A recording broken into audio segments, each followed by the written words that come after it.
예, 드디어 이제 세 번째 맞이하는 킹스 에너지 스쿨 그다음에 전력산업연구회 조찬 세미나입니다. 변함없이 이렇게 많이 와주셔서 감사드립니다. 오늘도 두 분 모셨습니다. 전 전기위원회 위원장 강승진 교수님하고 그다음에 단국대학교 조홍경 교수 두 분을 모셨고요. 먼저 우리 강승진 교수님 소개를 드리면 뭐 너무 잘 아시겠지만 현재 한국공학대학교 에너지대학원 교수로 계시고요. 서울대학교 경제학과 나오시고 학사, 석사, 그 다음에 프랑스 그레노블 대학교에서 응용경제학, 이제 자원환경경제 하셨고 오랫동안 에너지경제연구원에 계셨고 2002년에 이제 한국공학대학교 그 당시 이제 한국산업기술대학교죠. 거기도 교수로 하셨고 대학원장 하셨고 며칠 전까지 전기위원회 위원장을 하셨습니다. 그다음에 뭐 한국자원경제학회 회장, 그다음에 뭐 이루 말할 수 없는 많은 화려한 경력을 가지셨고 오늘 특별히 나오신 거는 이제 전기위원회에 대해서 하실 말씀이 많으시다고 그래서 오늘 제목도 전기위원회 위상과 역할 그러니까 이제 위원장을 내려놓고 이제는 말할 수 있다. 허심탄회하고 많은 말씀을 하실 수 있을 것 같습니다. 자, 우리 강승진 교수님 나올 때 박수로 맞아주시기 바랍니다. 교수님 저희가 보니까 계속 늦어져서요. 한 30분 정도 말씀하시고 Q&A 좀 받으시면 나을 것 같습니다. 예, 부탁드리겠습니다.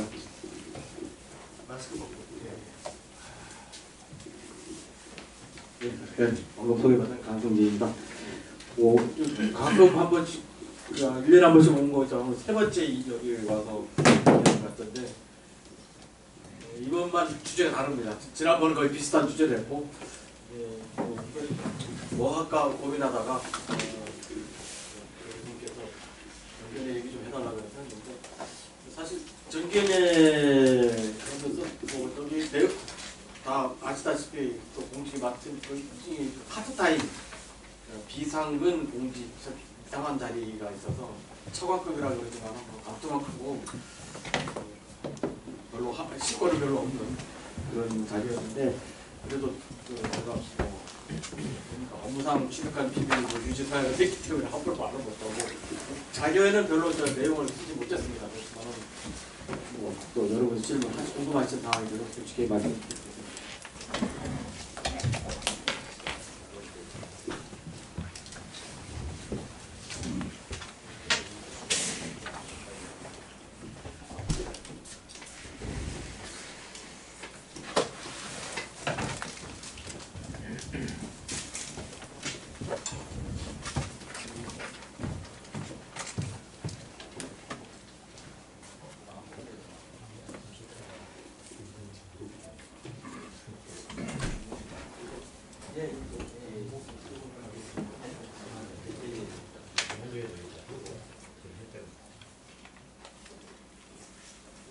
내용은 전기연회 쪽에 얘기하고 그 다음에 전기연회는 사실은 이번에는 대통령 인수위에서 또 해정부 정책 방향에서 전기연회 위상 강화하겠다고 했었는데 그 전에도 좀 얘기가 있었던 거예요. 사실은 얘기도 있었고 불발로 그쳤지만 그런 내용이 좀 설명드리고요. 이제 새로운 또 에너지 가격 규제 얘기도 있고 최근에 이거 만들고 났더니 또 갑자기 국정감사 대만원 대상통령이 어쩌고저쩌고 이런 얘기 나오는데 그거에 대해서 좀 궁금한 사항 있으면 또 제가 말씀을 드리겠습니다. 그림 뭐 처음 시작한 게 저희 거에서 만드는 그림 뭐 다 아시는 그림인데 이거 그림은 구조 개편 얘기가 아니고요. 전기연회 전기연회가 처음 나온 근거가 2001년 전기연회 구조 개편이고 그때 이제 그 구조 개편을 완수하고 그다음에 전력 시장을 운영 감시를 위해서 전기연회가 만들어졌죠. 2001년에 만들어질 때만 해도 아주 조성로 교수님 만들 때 아주 빽빽하게 비열을 하셨는데 저는 위상이 셌죠. 상당히 셌고 업무도 많았었습니다. 당시 전기연의 사무국이 1국 5과 약 40명 규모로 국장이 이제 사무국장을 대신하면서 아예 전력 거래소를 산하기관에 두고 있었어요. 그 당시에 전기연 위원장한테 행사 나간다면 전력 거래소 전부는 매일 배차를 해주고 그런 거를 했었는데 지금은 아닙니다. 지금 전력 거래소 전기연의 산하기관 아니요. 그렇게 몇 개서 만들어진 겁니다. 처음에는 제일 큰 게 제일 전력산업 구조 개편이 제일 컸죠. 미션이. 예, 그 당시에 그림 보여주겠지만 전력산업 발전 분할해놓고 이제 도매경쟁, 소매경쟁 단계로 가기 위한 모든 일을 다 해야 되고요. 그다음에 전력수요 운영 및 개통 관리를 다 했어요. 그래서 전력거래소도 다 반장하고 개통 운영까지 다 하다 보니까 이게 제대로 됐으면 괜찮은데 중간에 그다음 발전 전기사업 인허가, 그다음에 전기사용자 권익 보호, 요구 전기요금, 재정 분쟁 조정, 이거 다 과가 하나씩 해서 5개 말을 가시면 그 당시 이름 다 있었는데 제일 큰 경쟁이 안 되다 보니까 이제 힘들었고 발전사업, 전기사업 인허가는 발전사업, 판매사업, 전기 두 가지밖에 없죠. 지금 송배전 사업, 전기사업 다 인허가, 구역적인 사업 인허가 하는데 이 당시에는 발전소 건설이 그렇게 많지 않았어요. 그냥 대형 발전소 들어다 보니까 한 달에 한 번 정도 발전소 이런 거 나고 그거 하나 올라오면은 위원회에서 그거 나서 그냥 1시간씩 2시간씩 이거 쭉 들어오다 보니까 발전소 사업이 제대로 심의가 됐었죠. 마치가 안 떨어지니까 이제 깊이 했었고. 그래서 이제 전기요금 인가 허가도 이게 다 있었지만은 소비자 보호 쪽이라고 이름을 붙였지만은 사실은 전기요금은 이때도 산업부와 전기위원회가 자유롭게 결정을 못했습니다. 거의 그냥 통과하는 거고요. 전기요금 이제 말씀드려요. 전기요금을 나중에 자세한 건 나중에 말씀드리면 통과하는 절차가 일단 그림이 나오겠지만은 전기위원회 제대로 된 심의를 해본 적이 거의 없습니다. 전기요금이 항상 열리는데 전기요금, 그러니까 매달 전기요금 열리는데 전기요금 바꿀 때는 항상 비상소집, 또 바로 당일날 아니면 전날 비상소집해서 전기요금에 그 한 한가만 처리하고 전기요금에 처리하자마자 바로 1시간 내에 그냥 산자부 장관 인가를 받아서 바로 발표하는. 그 얘기는 뭐냐면 거꾸로 전기요금이 다 사전에 산자부와 기재부와 한자가 결정해서 조율된 이후에 한전 이사에 보고하고 전기요금에 보고하고, 그래서 전기요금에 하는 날 전날 아니면 전날 아침에 한전 이사에 열리고, 사실은 그런 식으로 다 조율해놓고 결정됐습니다. 제일 전기요금 그 결정 절차가 모든 절차를 제일 늦어진 게 제일 심한 건 이번 9월 30일 날 전기요금 조정을 한 건데요. 이거는 기존의 절차를 관행과 다 무시한 거예요. 원래는 한전이 인가 신청하면 적어도 10월 1일부터 할 조금은 일주일 이전인 9월 23일까지, 4일까지 결정돼야 되는데 산자부랑 기재부랑 막 싸우다가 올립니다. 조율이 안 되니까 최고 의사 결정권자의 재가를 받아야 되는데 그것이 맞는 다시 미국에 와 있었거든요. 그래서 돌아올 때까지 결론을 못 내는 거예요. 돌아온 다음에 결론 내고 하다 보니까 30일 날. 저는 임기 끝난 다음에 했지만은 그래서 30일 날 냈고 전기위원회 인가를 해야 되는데 전기위원회 저를 포함한 5명의 임기가 다 끝났다고 9월 20일까지 끝났는데 내분 위원 남은 위원가지고만 다 이결했는데 이제 적법성 논란도 내분이 있었습니다. 변호사 자문 받았더니 제적위원회 법안서니까 9명 이내의 위원을 준다 해놓고 제적위원회 법안 이상 찬성은 된다는데 5명이 끝났으니까 제적위원회 4명이 돼버린 거죠. 그래서 4명이서 심의해서 9월 30일 통과했는데 그래서 이렇게 전교 결정하는 과정들이 어떤 정상적인 절차, 우리 그림에 나중에 그림 보여주겠지만 그림 보여줘서 그런 게 아니라 사전 다 정해놓고 나중에만 통과만 해요. 그래서 이제까지 전기위원회 정기회에서 전기요금 심의한 이후 한 번도 원안을 부결시킨 적이 없었습니다. 그래서 전기요금 통과위원회나 전기요금위원회나 그런 일이 있었고 뭐 마음속으로 있었죠. 저도 작년 12월 달에 작년 12월 달에 금년 12월 좀 해야 되는데 내년도 기준 연료비 조정을 해야 되거든요. 1년간 작년 11월부터 금년 11월까지 연료비 인상분을 내년 요금에 반영하는 그 인간을 해야 되는데 작년 12월 때는 인상분이 이제 9.8원, 중앙요금 2월에서 이걸 나눠서 하는 걸로 왔는데 전 속으로 이거 1월 1일자로 일시 다 올려라 그렇게 생각하고 했는데 그래서 사무국에서 이거는 수정 제한해도 되느냐 했더니 굉장히 난감해하는 거죠.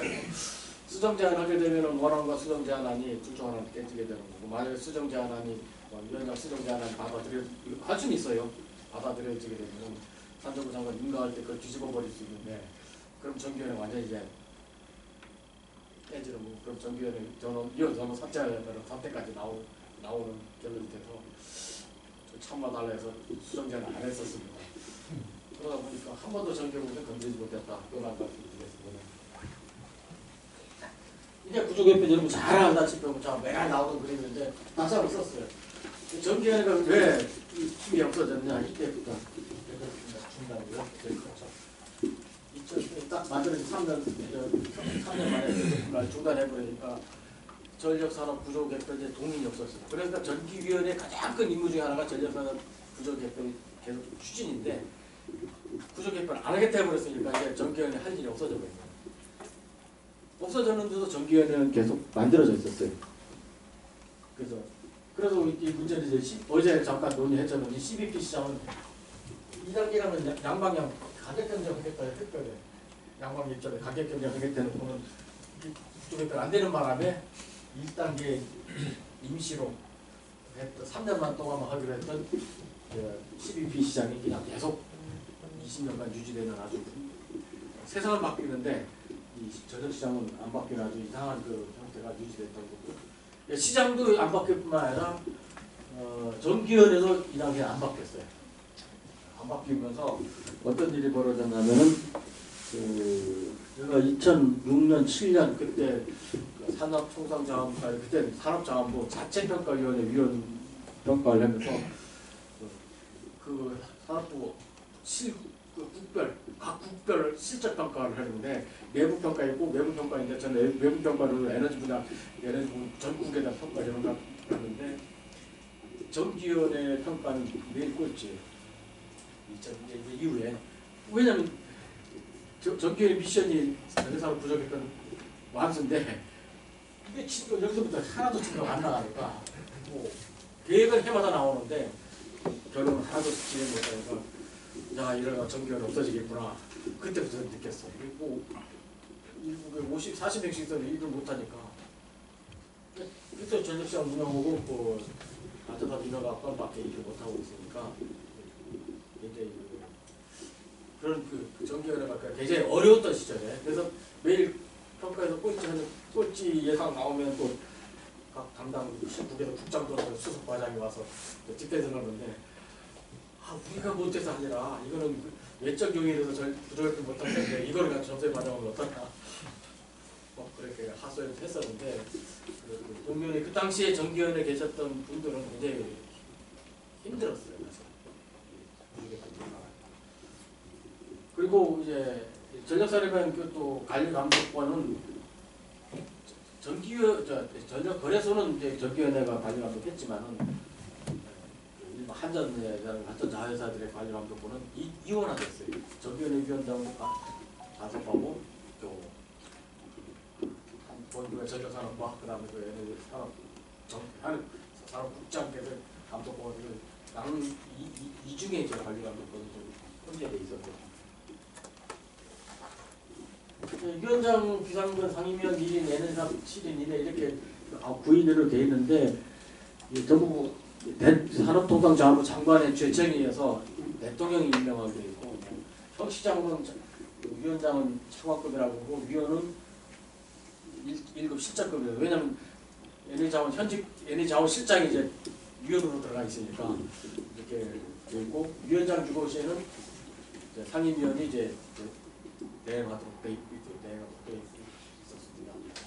근데 이제 위원장 할 때도 이제 좀 위원 선임 중에도 좀 논란이 좀 있습니다. 이제 안배를 합니다. 정기공학, 경제학, 법률학, 변호사 부분, 시민단체분, 그다음에 뭐 어떤 때는 또 남성 여성도 비율로 안배해서 다 몫이 있는데 꼭 그 전기사업자, 전기공사 협회랑 전기공사 공제조합에서 한번 번갈아서 위원으로 들어가는데 꼭 제 임기 때는 위원장이 경제학 전공자다 보니까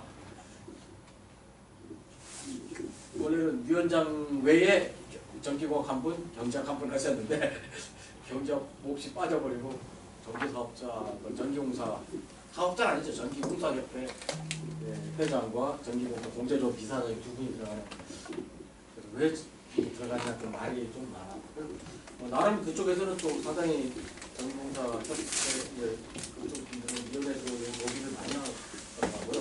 그분들 이제 정가의 보도로 로비에 사용하는 건 국회를 위원을 통해서. 전문위원회는 3개 있습니다. 법률 문제, 전기용 소비자 같은 거, 전력계통 신뢰도 전문위원회. 이게 뭐 자문하고 뭐 의견을 구할 수 있다 그러는데 이번에 뭐 논란이 된 전문위원 발전사업 뭐 허가받은 소유 주주를 가진 전문위원이 있다 그러는데 이 전문위원회 사실은 구성한 게 거의 1위요. 1년에 한 번 모일까 말까입니다. 제가 1년으로 저 전기위원회 위원장 되기 전에 이 전기요금 때문에 전기요금 소비자보호 전문위원회 한번 저기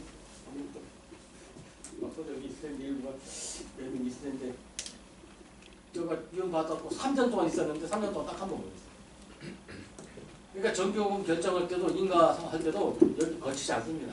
아까 너무 급하게 만들어 다 사전에 조율해놓고 마지막 날 한 달 이사하고 바로 전기요금을 상정해서 통과시켜야 되다 보니까 전기요금 소비자보호 전문위원회 논의할 시간 자체가 없습니다. 아마 꼬집을 거의 안 했어요. 법률분쟁조정위원회가 제일 자주 합니다. 이게 법적인 사항들을 경제에 변호사분 두 분 계시지만 결정 못해서 점점 분쟁이 많아지다 보니까 최근에 맞다 보니까 그쪽에 변호사분 구성된 법률위원회는 건이 있을 때 자주 의뢰를 합니다. 뭐 소송부관과 재정부관 가끔 들어오고요. 전력계통 심해도 전문에서 1년에 딱 한 번씩 모입니다. 이거는 전력계통 고시 개정할 때만 그렇지 않으면 오는데 여기 있는 위원이 발전사업, 풍력발전사업 참여했다고 이게 충분히 나가면 너무 많이 나가는 것 같아요. 사실 전기위원회 위원도 발전사업, 풍력발전 할 수 있습니다. 그런데 본인이 해당하는 건 때만 깊이 제척 사유로 해서 이게 일단 빠지면 되지. 만약에 이 정도로 신문에 날 정도로 해서 진짜 이해충돌의 소지가 있다면 위원장이 제가 바로 풍력발전사업 주제를 갖고 있다는 바로 이해충돌 바로 되지만은 위원장도 아니고 위원도 아니고 전문위원회라는 거는 좀 심하게 나가지 않아요. 내가 보기에는 경쟁사업자가 아까 찌른 것 같습니다. 이쪽에서 굉장히 경쟁이 심합니다. 사무분들이 말씀드렸고 조정개편 중단되면서 아까 저는 전기위원회 목표가 굉장히 불분명해버려가지고 제일 큰 목적인 그래서 이런 애매모호한 상태로 한 5년 6년 끌다가 2009년부터죠. 2008년 이명박 정부 들어서면서 한전 사장이 민간인 출신이 들어오면서 게다가 주구 같은 초고유가에다가 또 한전 적자가 막 되면서 이 민간 출신 한전 사장이 이제 전력산업 다시 들먹기 시작했습니다. 이걸 거꾸로 가자면 통합하자. 한전을 한전에 통합하자. 완전 공격단 통합하자. 거꾸로. 이제 구조개편 이제 더 앞으로 올라갈 때 뒤로 가자. 이 그런 주장을 한전 사장과 또 한전 노조에서 또 일부에서 많이 해서 그러면 K라이더 용역을 뺏겼죠. K라이더 용역 뺏겨서 지금 K라이더 산업부는 K라이더 용역 결과에 따라 가겠다 해가지고 했는데 K라이더 했더니 당초 계획대로 동해경제, 파묘경제까지도 전부 다 가야 된다고 결론이 나와버리니까 산업부가 늦어 사실은. 산업부 늦는데 이게 한전에서 저기 섭섭해서 그러면서 그걸 이렇게 연구 결과하고 나서 2011년 5월에 그때 최준경 장관 시절에 당시 지식경제부 직접 개편을 해가지고 이게 그때 느닷없이 정기현의 사무국 축소가 되어버렸어요. 정기현이 바로 그냥 그러면서 사무국을 1개국을 바로 축소시켜버렸고 2년 30년 지식경제부 본부를 편도 이게 지식경제부 그저 업무보고 자료 다 나와있는 숫자 기획수고 2년 30명을 보내버리고 NH산업부 전력진흥과를 전력시장과를 진흥과를 보내가지고 전기요금과 전력시장을 담당하는 전력시장 이렇게 이제 바뀌어버렸습니다. 근데 이제 한간에는 V1호 순환정전 때문에 이게 전력산업 관리감독 체계의 혼선 때문에 대정전이 발생했다 그렇게 기자들 얼굴이 썼었는데 서로가 바뀌었어요. 사실은 이게 바로 축소해버리고 그럼 이게 모든 그 전력산업의 전력거래소 규제 권한이 본부로 바로 넘어가고 전기는 그냥 발전사 소각당만 남아 있었는데 이 순환정전 발생해가지고 전기요금 때문에 발생했다 할 수 없는 상황이 되어버렸고요. 이거는 여러 가지 원인이 있었지만은 전기요금 위상과는 관계없었다. 근데 이때 왜 이게 직접 개편을 그냥 최준경 장관이 하여튼 좀 심하게 했어요. 오자마자 이거 바로 이거 해버린 거예요. 근데 그 앞단에서 2010년에 그 회의자 이런 내가 했었거든요. 그래서 지경환 장관이 에너지 경제는 중심 아니고 TDI고 하라고 그랬고 산업부가 이걸 하지 말라고 그랬어요. 그래서 거기 나온 결과대로 하면 그 중개편은 더 진행이 안 된다고 하면 국단이 볼 필요가 없다고 그러고. 근데 피해자는 이렇게 제하는 건 이게잖아요. 발전 부족한 거에 대해서 1단계가 발전 공기업 6개를 전부 다 한전 자회사에서 독립 공기업으로 만들어가는 거예요. 한전은 뭐라고 정반대로 가버린 거죠. 이게 이제 되는 거예요. 지금 한전부터 발전 공개사는 전부 다 주주 100%를 한전이 갖고 있거든요. 주식 100% 한전이 갖고 있는데 이거 나가라 하는 게 개념 관여를 못하게 만들고 아예 독립시켜서 주식 정부로 이관해버리는 걸 했는데 이 피해가 좀 큽니다. 지금 현재 지금까지도 좀 한전이 그 발전 자회사 6개 회사에 주식을 100% 갖고 있다 보니까 인사로 전부를 막 사당으로 보내는 것도 있고 전부로 임원직으로 보내는 것도 있지만은 지금 이제 와서 제일 큰 문제가 탈취 문제입니다. 발전사에서들이 신재생 발전 투자를 하려다 보니까 이게 투자 재원을 마련해야 되는데 투자 재원 마련하면 수익을 내든지 자기 자본을 증자하든지 아니면 돈을 꽂아 해야 되는데 수익을 못 내고 있잖아요. 발전사에서 한전이랑 뭐 정산조정에서 깎아버리고 수익 못 내지. 증자를 못하고 있어요. 증자 한 번도 안 했습니다. 외부 증자를. 자기 수익 가지고 자체 자금이 증자는 일부 있었는데, 내부 중에 있었는데, 증자 못하니까 그런 신규 재생된 발전사 많이 하면서 투자를 하다 보면 재원 조달이 안 되니까 전부 부채 비율 좀 이렇게 부채로 가요.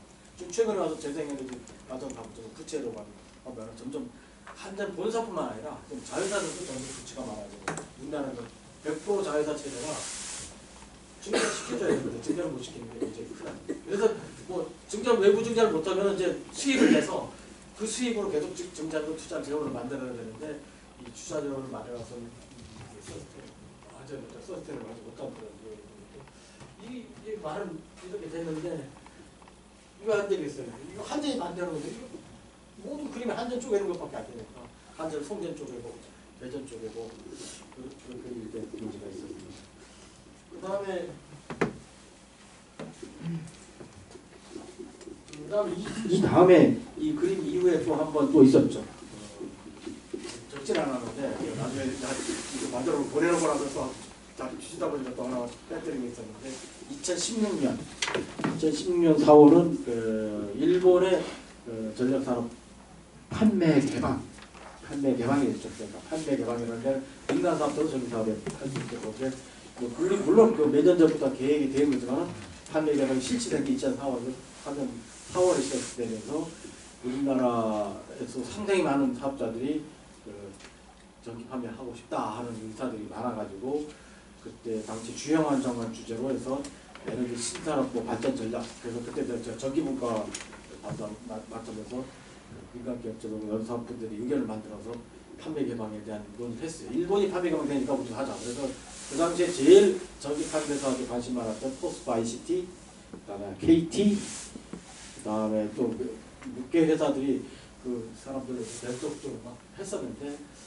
그래서 그때 2016년 잘 뒤져보니까 산업부에서 판매 개방을 위한 법이나 초안까지 다 만들었더라고요. 다 만들고 국회까지 제안했는데 그 논의가 안 되고 그냥 끝났어요. 뭐 물론 제일 큰 반대는 한전이었죠. 판매 개방. 그래서 그러니까 전력산업 구조 개편 그 이전은 한전을 5개, 6개를 쪼개는 걸로 만들었잖아요. 그 지역들 쪼개서 판매를 하는 거. 그건 도저히 안 되니까 그럼 쪼개지 않고 그러면은 일본처럼 한전 쪼개지 말고 KT 놔두고 그냥 다른 판매 사업자 들어와서 일본처럼 가도록 하자 하는 안도 만들어서 법률안까지 만든 걸로 알고 있는데 더 이상 국회 논의가 안 됐습니다.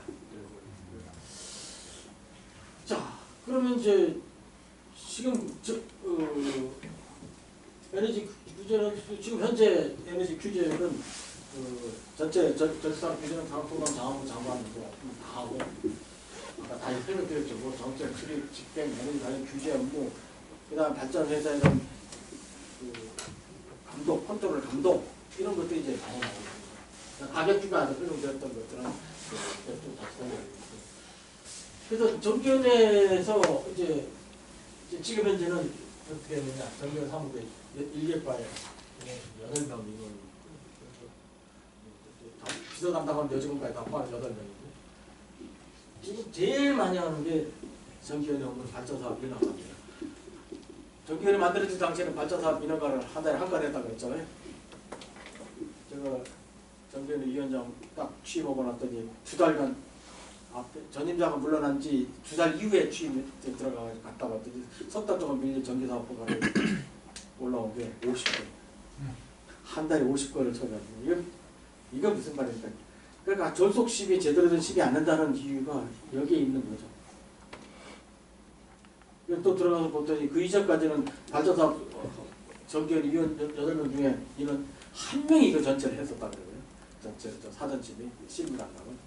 근데 이게 너무 부담이 많으니까 이제 몇 분이 나눠서 이제 하는 걸로 돼 있고 지금 이제 가장 많은 발전사업이 있는 거 전기연회가 원래는 시장 개편에서 결국은 발전사업 민원가 없고 발전사업 민원가 왜 전기연회를 민원하나 했더니 산업통상자고 제일 민원이 많고 제일 골치 아프고 본부에서 한 게 제일 싫은 일 중에 하나가 이거예요. 민원 때문만이 아니에요.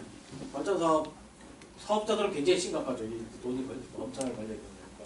근데 전기연회 이렇게 평균 한 달에 뭐 20건, 30건씩 인가를 맡게 되면 이게 제대로 심이 되겠느냐.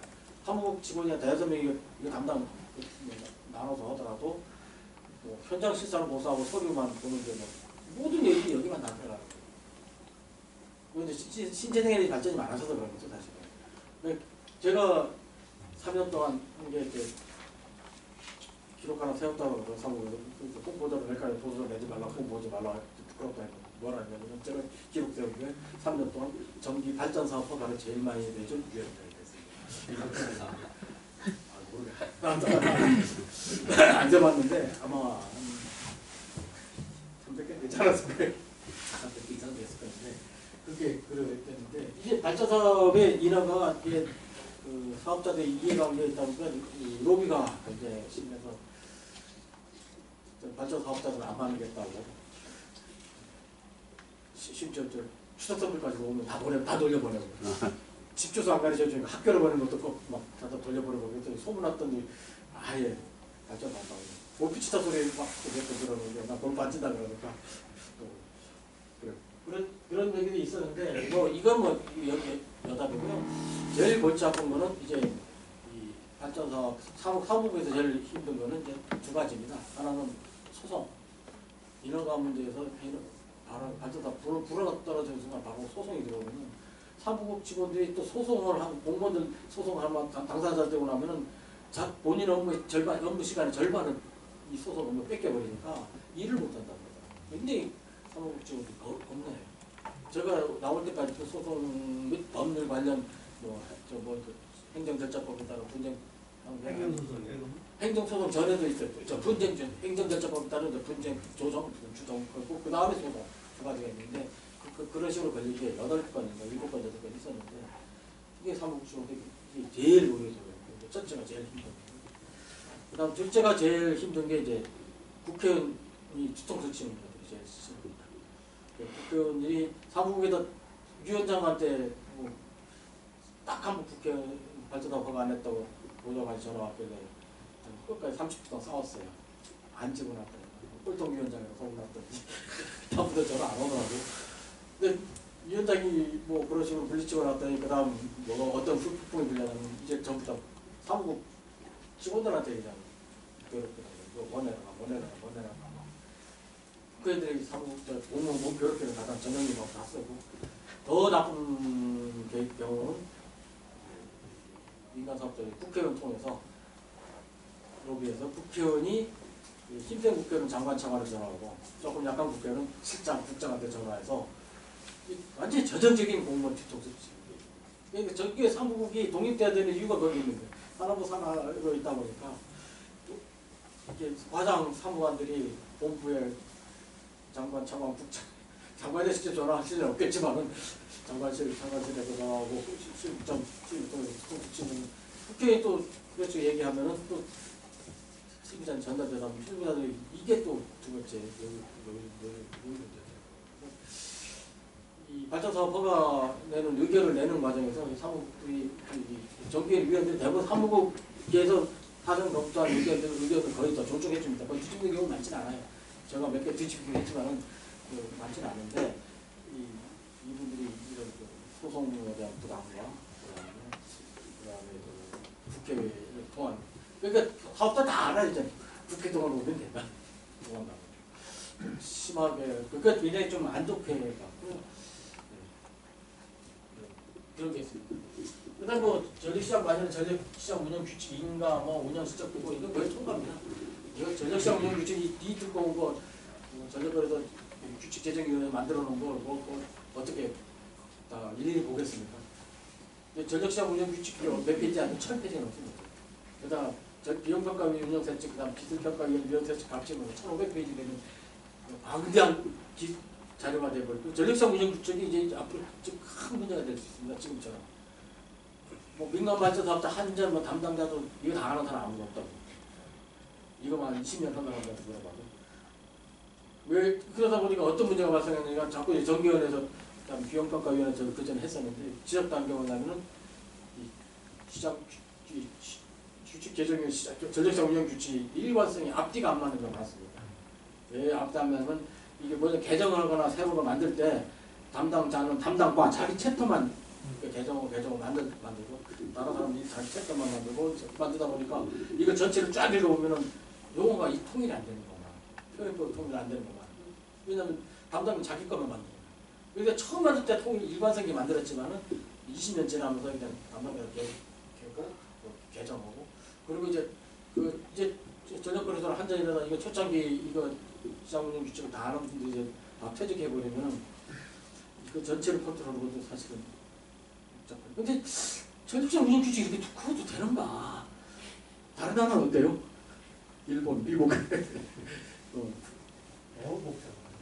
그참 매년 제일 잘 만나는 독일과 일본 거는 두꺼울 수 있겠지만 다른 나라 그렇게 두껍지 않을 텐데 그게 문제가 좀 있습니다. 근데 하여튼 정기회는 통과만 하는데 제가 규칙 그러니까 올 때마다 칩니다. 매달 씹는 거예요. 이게 두꺼운 거 이거 다 하는 사람이 있냐 앞뒤 안 맞는다 매달 이렇게 합니다. 앞뒤 안 맞는 거. 그래서 변호사들한테 매달 지적당해요. 사실은 비용평가에 연결해서 변호사들은 귀신같이 찾아내는 거예요. 앞뒤 안 맞는 거죠. 예, 그 이유가 그거죠. 그 다음에 이거 뭐 정경심의 개떡남과 분쟁료가 금지적으로 그다음에 이게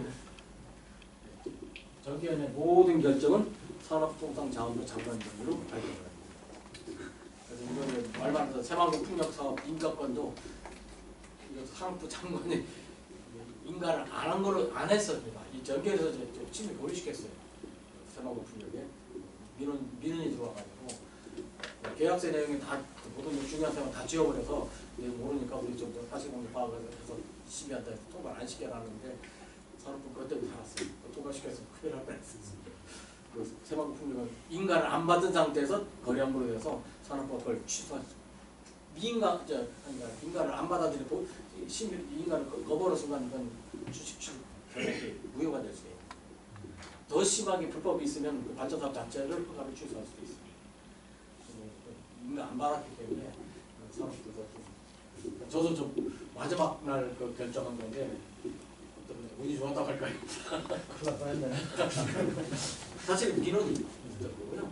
그 민원을 냈던 사업자가 국회에도 다 이걸 낸 걸로 알고 있습니다. 그 국회의원이 스스로 조사했겠어요. 국회의원 제 취업을 제가 다 생각하고 있습니다. 추측.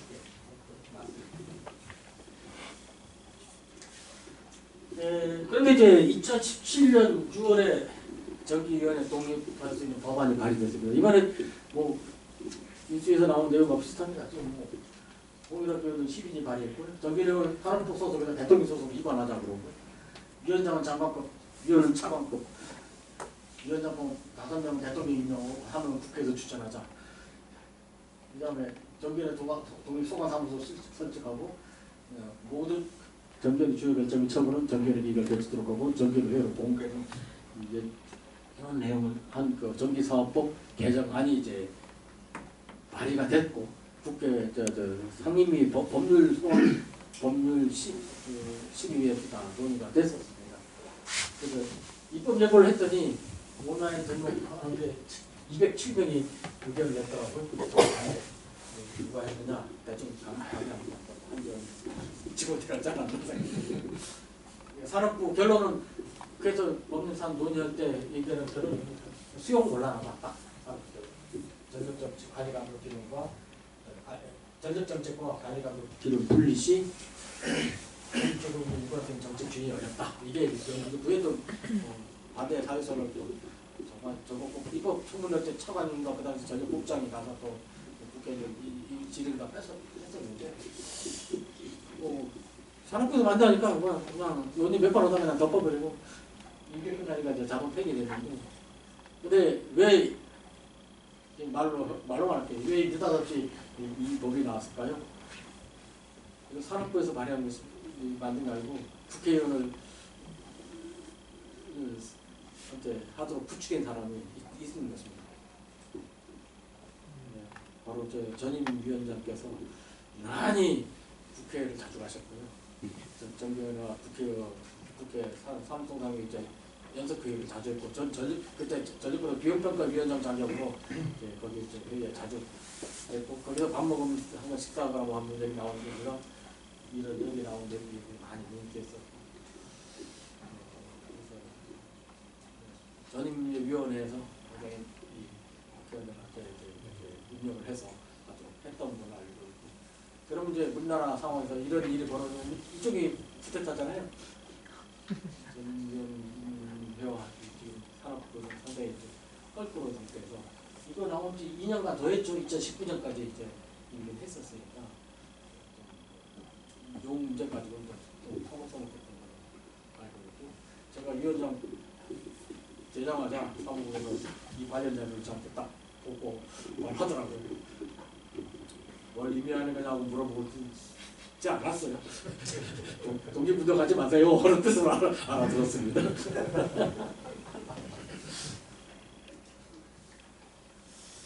자, 2000년지 기본구역 여기 그 2019년에 워킹그룹 공부한 그때 워킹그룹 만들어가지고 시끄럽고 저도 이걸 워킹그룹 들어가서 그 2차 기본구역 만들 때 워킹그룹 공부한 애 중에 하나가 거버넌스 개선인데 이번에 인수에 나왔던 내용과 비슷하게 딱 적어놨고 학대 이용 부정 신분 보장 논평과 논평 같은 거 얘는 규제에 이거 딱 워킹그룹 안 초안에는 아주 그냥 도심에서 만들어가지고 에너지 기본비를 쫙 올렸는데 정작 이게 2019년이 아니고 목표로만 2018년이죠. 2018년 1년 내려놓으면서 만든 안 중에 하나가 들어가 있었는데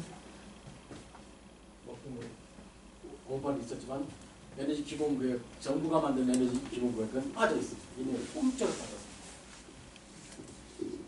빠지는 그때 위원들이 뭐라 그러니까 그냥 얼버무리고 그냥 그때 공청회 때 위원들이 이거 지금 문제 제기한 사람 없더라고요. 통째로 빠져. 이게 바로 제 사람들의 생각이에요.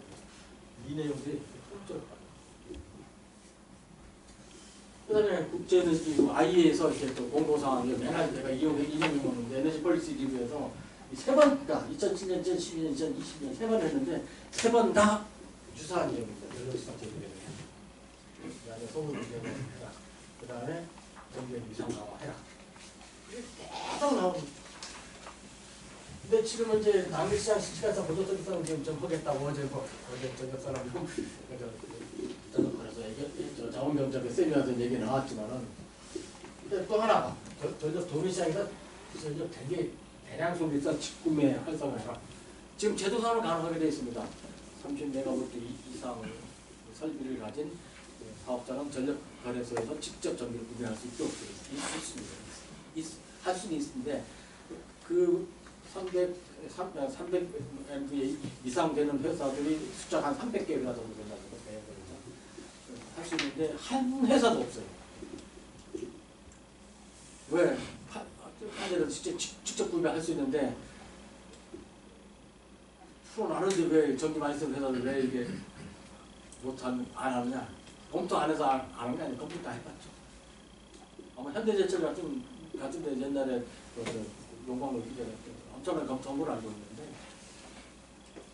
지금 전력 도매시장 운영 규칙 때문에 전력 도매시장에서 한전은 발전차에서 원자력 석탄 전기를 SFP로 안 사고 정산조정계수로 해서 할인해서 사잖아요. 정산조정계수 SFP의 할인이잖아요. 근데 전력시장의 직접 구매자는 할인이 없고 SFP로 사야 돼요. 그러니까 한전은 도매사업자는 할인해서 사고 직접 구매자는 할인 안 하고 원래대로 다 사버리면 당연히 이제 전력시장 가서 직접 구매자가 미치는 거죠. 그럼 또 비용도 비싸게 나는 거죠. 이게 정산조정 개수가 이론적으로 정산조정 개수가 1일 때면은 1이면은 그 한전이 SFP로 사는 건데 1이면은 뭐 직구입자가 한전이랑 경쟁이 가능한데 그것도 아주 낮을 때밖에 안 했어. 저기 1에 가까운 때는 SFP가 낮을 때밖에 안 됐고 지금 뭐 정산조정에서 뭐 영도 아니라 거의 마이너스 지경으로 갈 정도로 돼버리다 보니까 그러면 뭐 SFP는 지금 먼저 얼마였어요? 뭐 250원, 240원까지 가는데 한전이 실지 900원 얼마였어요? 140원, 150원 정도였죠. SFP가 정상적이었으니까 한전은 싸게 사서 팔고 소비자는 비싸게 사는 거예요. 가장 크게 이게 정상적이에요. 원인이에요. 이렇게 전기는 위상화 하나 이거 전기는 여기 매는 인력 보관. 그래서 그 OECD 국가 중에서 전기위원회가 독립이 안 된대. 제가 아는 한국과 일본입니다. 다른 웬만한 나라는 OECD 아니지만 몽고도 전기위원회 독립됐던데 전기요금이나 전기요금 결정을 전기요금 위원장 명령으로 발표하고 책임도 져야 되겠지만 근데 전기요금에 일본의 전력시장, 전기가스 시장 감시위원회죠. 거기 만들어내서 그래서 결정도 경제산업성 장관 명의로 발표합니다. 메티 장관. 근데 일본은 그래도 전력가스 시장 판매 개방 해놓으니까 전국 규제 관련 이슈가 많다 보니까 시민이 거의 100명이 넘는 걸 알고 있어요. 심리적인 일 때문에. 근데 거기서 결정을 해도 장관이 한번 더 사람을 못 알아보고 문제가 있습니다. 해정부 매니저가 시장 원래 기반은 정규직에서 하겠다고 다 했잖아요. 그다음에 시장 다 하겠다고 요금 총괄리가 보상원칙 원가율 요금제는 하겠다고 전력시장 요금 더불어 독립성 정상 강화하겠다 해가지고 정규원의 관한 강화하겠다. 정규원의 개통상도 시장난 분쟁소송 전성 강화를 정규원을 한국 조직 위력 보강하겠다. 이렇게 인수에서 나오고 7월 5일 날 나온 에너지 정책 방향을 쭉 위상 강화에 대해 상당히 많은 기대하고 있는데 또 하나가 이제 영역으로 산업도 시간 벌기로 들어갔어요. 바로 진짜 바로. 왜 시간 벌기 하느냐? 지금 현재 여소야대 구조화에서는 법 개정 사항이 굉장히 많은데 정기현이 비상강화 법을 아무리 만들어봐 법 통과가 불가능합니다. 제가 보기에는. 그러면 용역하면서 1년 시간 끌면은 뭐 연말에 나온다지만 이거 결과 연말에 안 나올 것 같아요. 내년 나오고 상반기 나오고 내년 상반기 이후에 이제 또 공청회 해가면서 시간 끌고 후년 선거 끝나야 알지. 지금 현재 아무리 해봐야 시장 체제로 가려면 한전 노조와 한전 노조 의견을 대표하는 김주영 의원이죠. 노조 출신이니까 그분이 하는 법개정이 이런 법개정이 굉장히 어려워지. 이게 정기현의 위상 강화랑 독립성 강화랑 위상 강화 한다는 얘기는 아까 처음 모두에 말씀드렸지만은 전력 시장 판매 요새 전력 산업에 대한 일부 구조 개편 이제 이 구조 개편은 과거와 같이 이제 쪼개는 것이 아니라 판매 개방이죠. 핵심이 판매 개방 쪽으로 가는데 같이 맞물려. 그다음에 이걸 발표하자마자 한전 노조와 또 김주영 의원은 이걸 바로 이제 뭘로 포장하냐면 전력산업 민영화 기도다. 이거 플러스 또 재생에너지 PPA 재생에너지 직접 계약 PPA와 도시 만들 때부터 그 전부 다 전력산업 민영화 기도다. 계속 쳐주고 있는데 그런 문제들이 이렇게 나오고 있습니다. 전교부는 뭐 좀 열방했고요. 여기 다 들었으니까 여기 넣을 거 없습니다. 근데 문제는 이번에 아까 말씀드렸죠. 9월 30일 날 예정이 없던 전기요금 인상을 했는데 하도 한전 적자 보니까 이제 거꾸로 했죠. 제일 원가가 비싼 주택용이 제일 적게 올라가고 원가가 제일 낮은 산업용 을이 제일 많이 올라가고 이 완전 거꾸로 그거는 표 때문이죠. 주택용은 2천만 가구를 확보하고 산업용 을 적용하는 산업용 을 병 적용하는 회사 기업은 한 몇백 개밖에 안 되니까 완전 그 전교가 거꾸로 됐어. 누군가 칼럼을 써야 거꾸로 가는 전교고 원래 고압 전기가 제일 싸야 되고 고압이 제일 싸고 저압이 제일 싸고. 근데 여기 숨겨진 얘기 하나 있죠. 전교금 이번에 올리면서 모두 정액으로 올렸습니다. 정액으로 올린 얘기는 싼 요금 인상률로 따지면 전기 싼 요금이 인상률이 제일 높죠. 제일 그래서 국정감사에 국회의원이 또 그 문제 제기했더라고요. 제주도가 왜 문제 제기했냐?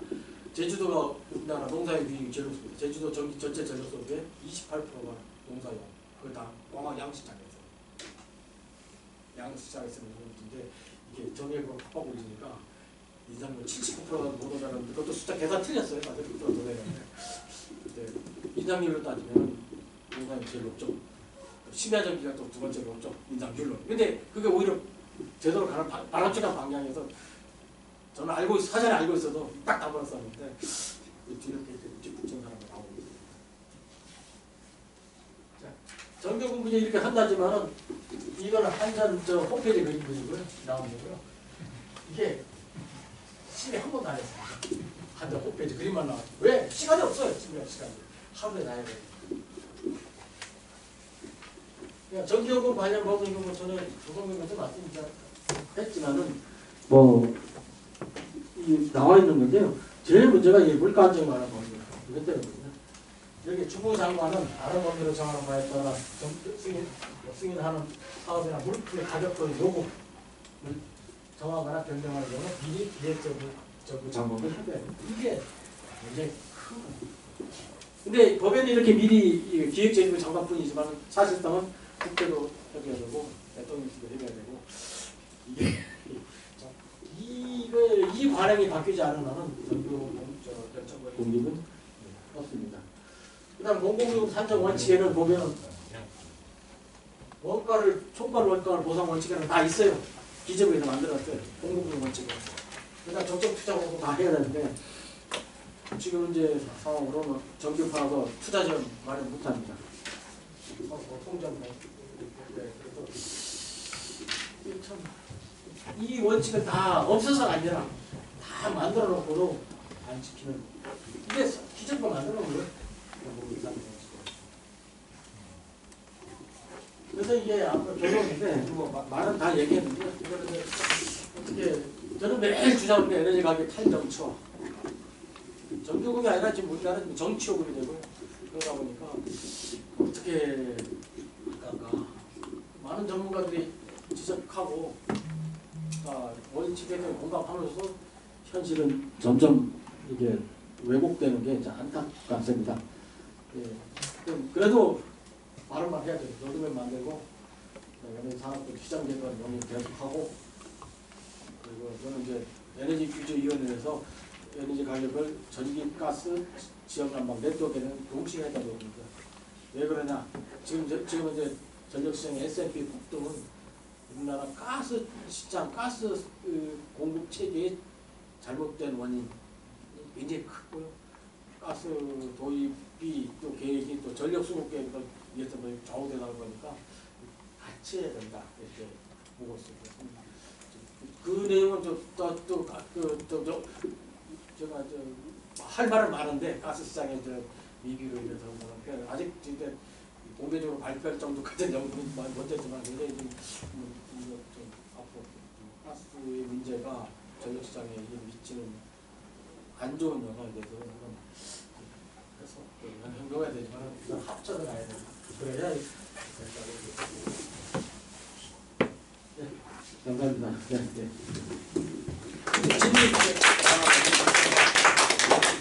자, 우리 질문 받도록 하겠습니다. 네. 일단 안녕하십니까. GSPS 황태규라고 하는데 제가 질문드리기 전에 어저께 그 전력시장 워크샵 끝나고 나서 조성봉 교수가 저한테 야단치신 게 그 워크샵 이런 큰 데서는 질문 안 하고 이 아침 수업 시간에 꼭 질문한다고 어저께 제가 만만한 데서 질문 많이 하고 변명을 하자면 질문하는 시간에 제가 그 자리를 좀 떠서 질문을 못 드렸던 거고요. 오늘 진짜 되게 재밌게 들었습니다. 이게 고맙습니다. 저는 2013년부터 산업부를 상대하는 일을 했었는데 제가 처음에 산업부 갔을 때부터 그냥 전력진흥과였거든요. 저는 전력진흥과 세우는 줄 알았어요. 근데 가끔 과거를 아시는 분들이 뜸성뜸성 옛날에는 전기위원회가 이만큼 컸었고 이런 이야기 하는데 저는 그 시절을 잘 모르거든요. 그래서 오늘 너무 재밌게 들었습니다. 질문 두 가지만 드리고 싶은 거는요. 첫 번째는 왜 우리나라에 전기든 혹은 석유든 여러 가지 자본들이 있는데 전기만 왜 이런 전기위원회라고 하는 별도의 뭐 차관급이든 혹은 뭐 장관급 이런 상당히 비중 있는 위원회가 만들어져서 바로 이런 기구가 존재할까라는 첫 번째 의문이 들고요. 그 다음 두 번째는 이거는 약간 교수님께서 여태까지 설명하신 내용과 좀 방향이 다를 수 있는데 2011년인가 12년에 그 전기위원회 기준의 사무국이 완전히 축소됐지 않습니까? 그러면은 지금 현재 전기요금 조정하는 거는 전력시장과 그 다음에 이제 인허가 업무만 남았다고 하셨는데 인허가 업무는 옛날에 지금 모르겠지만 전력산업과의 실제 공무원들이 그 일을 만약에 한다고 전제를 하고 개통관리는 전력거래소가 한다면 전기위원회를 독립시켜서 위상을 높여야 된다. 이렇게 가는 려면은 전력산업 구조개편이라고 하는 게 기존에 처음에 그 조립의 이유처럼 그런 목표가 있지 않다면은 더 격상된 독립된 기구로 가야 된다라고 하는 주장이 설득력이 없어 보이거든요. 없을 것 같거든요. 예, 예. 그래서 이건 제 생각이니까 만약에 이런 관점에서 볼 때 더 강화된 독립된 전기위원회가 그래도 필요한 이유가 무엇인지 좀 설명을 부탁드립니다. 두 번째 질문부터 먼저 듣죠. 지금 정기현의 위상 강화 필요 없다는 사람 많습니다. 왜냐하면 우리나라는 산업 부족 때문에. 그러니까 공기업이 모든 것을 정기현이 감당하는 데서는 공기업 규제하는 법안은 따로 있잖아요. 기재부도 공공기업 운영위원회, 산업부도 공기업 규제. 공기업 규제를 별도 하는 상황에서 시장에 의한 가격 규제라든가 인허가무 규제한다는 것은 이중의 규제가 될 것이고, 그러면 그 피규제자 한전 입장에서는 공기업 경영 규제하는 데가 더 많은 눈치를 볼까요? 아니면 요금 규제를 더 눈치를 볼까요? 인사권을 가진 데더 눈치를 보죠. 그래서 이게 우리나라 그런 논리에 따라서는 우리나라 지금 현재 규제에서는 이렇게 정기현이 위상 강화해봐야 이게 어떤 옥상으로 있지 필요 없다는 주장하는 사람들 많습니다. 그게 이제 굉장히 앞으로 뜨거운 논란이죠. 그래서 아까 말씀 그 일리가 있는 거예요. 전력산업이 규제 개편되는 시장이라든가 이런 플레이어들이 시장에 의해서 작동하는 시스템이 만들어지고 플레이어들이 많아져야, 그리고 이제 민간이 또 들어와야죠. 사실은 민간이 들어와야 이런 전기의 규제가 제대로 작동할 수 있다. 이런 그런 상황이 됐다면서요. 이렇게 웬만한 나라는 그렇게 하고 있는 사람 보이시대. 그다음 두 번째, 왜 전기의 규제 드느냐? 1997년 이전에는 모든 가격의 산업부에서 다 컨트롤을 했었습니다. 제일 심한 게 석유 가격 같은 거는 아예 공장도 가격, 도매 가격, 소비자 가격까지 일일이 전부가 에너지 주정부가 일일이 그냥 도시에서 지정하는 시절이 있었는데, 석유 가격은 김영삼 정부 시절에 자유화 기조에 따라서 자유화했어요. 완전 자유화해서 처음에 우려도 많았고 가짜 석유자들 자바비니 논란이 있었지만은 20년 한 20-30년 지나니까 정착이 됐어요. 자유화하니까 잘 돼요.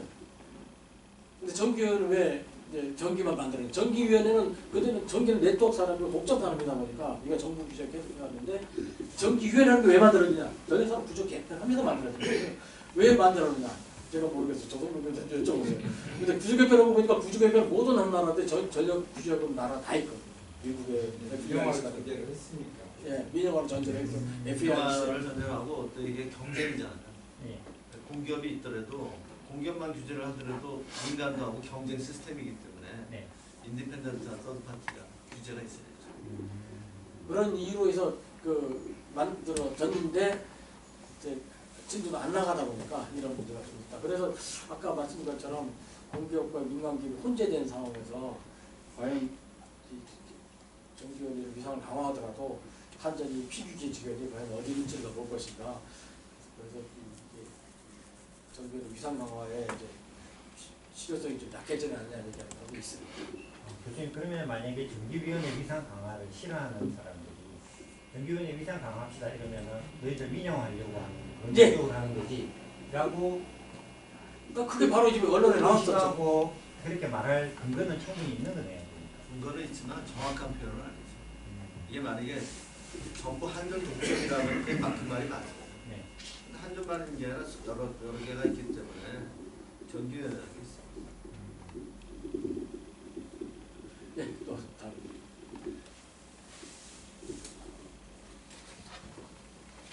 예. 교수님이 어떤 제출만한 내용인지 모르겠는데, 옛날에는 이제 가스과랑 전력과랑 두 방에 있어가지고 서로 뭐 여기도 오고 그런 것 같은데 왜 이렇게 뛰어나가지고 이런 부상사를 일으키는지. 그래서 이제 전기가스를 같이 묶어서 규제해야 된다고 얘기하고 있습니다. 사실은 이제 지금 아주 심각한 상황이거든요. 가스와 전기의 이제 구조화 문제가. 이게 참 어떻게 풀어야 될지, 이게 제 심적으로는 우리나라 이렇게 S&P 폭등의 사태는 가스 쪽의 책임이 크다고 생각하는데, 이게 가스 공사 사장님께서 직접 나와서 나 전에 가스 과장 해봐서 아는데 하면서 이제 정부가 이 책임을 도입 계획, 장기 계획의 실패의 책임을 전력으로 넘겨가지고 우리 전력 수급 계획에 따라 가스 도입했겠다. 그렇게 이제 얘기하면서 현실은 어마어마하게 비싼 가스. 근데 그 논리가 안 맞는다는 게 지금 이제 모든 민간 발전사도 직도입 다 하고 있잖아요, 거의. 그러니까 가스공사 계약 끝나는.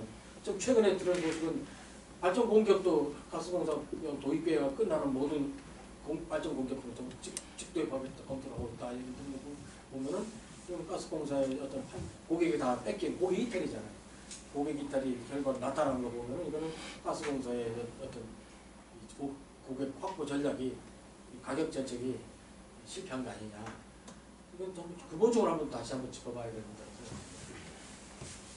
저는 뭐 그것도 이 칸막이 규제 때문에 그런 것 같아요. 그러니까 발전사업자가 가스사업도 할 수가 있고 가스공사도 발전사업 할 수 있게 하게 되면은 지금 보면은 가스산업과 정부가 사실은 가스공사에 일종의 포획되어 있는 그런 느낌이 많이 있잖아요. 그래서 그런 게 왜 사라질까? 이 일본이 참 일본 우리보다 전력 산업 구조 변동을 늦게 시작했지만은 뭐 후쿠시마 사고 영향도 있었지만은 지금 그래도 전기가스 시장 감시위원회라는 걸 만들어서 전기가스는 같이 묶어서 규제하고 네, 묶어서 규제하고 뭐 그 영향이 있는지 몰라도 이번 최근에 이제 우크라 전쟁으로 이제 좀 정도 설명했지만 가스 가격 폭등의 영향을 가장 적게 받은 나라 중에 하나가 미국은 생산하는 나라니까 그렇다 치더라도 수입하는 나라에서 가스 가격 폭등의 영향을 가장 적게 받았어요. 어떻게 했길래 그 내용 저 자세히 한번 좀 모르겠습니다만 그런 일이 사실이 가스 가격 폭등으로 전기요금 폭등했다는 소리가 생각보다 적게 났어요. 초기에 좀 있었지만 작년 겨울에 지난 겨울에 있었죠. 저희가 죄송합니다. 짧게만 현실에서 그런 비슷한 모습을 저는 보는 게 전력거래소나 한전이나가 민간발전사 혹은 발전 공기업을 향해서는 굉장히 예를 들어서 목에 힘을 주고 강하게 하다가 산업부 전력시장과를 만나면 정말 옆에서 보기 안쓰러울 정도로 확 숙이거든요. 그래서 저는 다 그런 줄 알았는데 그런데 현실에서 그렇습니다. 저희가 보기에는. 그런데 가스공사는 발전사업자한테는 당연히 목에 힘을 주죠. 그런데 가스산업과를 만나면 그렇게 숙이지 않더라고요. 그래서 저는 항상 그게 궁금했어요. 왜 완전히 전력시장과 대하듯이 가스공사는 가스산업과를 그렇게 어려워하는 것 같아요. 가스산업과 다른 선택의 여지가 없거든요. 공무원들이 굉장히 어려운 좀 불편하시겠지만 지금 가스 산업과의 웬만한 정책 자료들이 전부 다 자료들이 어떻게 하면 가스공사잖아요. 공무원들이 오히려 가스공사에 의존하는 거지 많아요. 거기는 계속 수납보직 하다 보니까 처음 갔을 때는 가스공사에 의존하는 것 같고 전기도 아까 한전은 좀 달라요. 한전은 정부에다 좀 목을 힘을 줘요. 고위직은 뭐 국직을 좋아해도 실무에서는. 근데 전력거래소는 아닙니다. 전력거래소는 완전히 그냥 산하기관이 돼버려서 그렇게 길들인 것 같아요. 전력 시작해서 들렸다고 해도 전력거래소의 그 태생적인 한계가 뭐냐면 준정부기가 아니고 정부의 정책을 집행하는 기관인 거야. 공기업이 아니다 이거죠. 결정하는 기관이 아니죠. 원래는 전기회사가 결정 집행하는 기관으로 설계가 돼 있기 걔들이 독자적인 보이스를 내고 이렇게 갈 수 있는 전력거래소는 못 냅니다. 원래는 전문성을 바탕으로 해서 자기들의 의견을 전기회를 통해서 관철을 해야 되는데 그런 시스템이 지금 안 되고 있는 거예요. 꼭 고맙습니다. 자, 시간이 많지 않기 때문에 오늘 여기서까지 하고 우리 다시 한번 강승진 교수님한테 박수.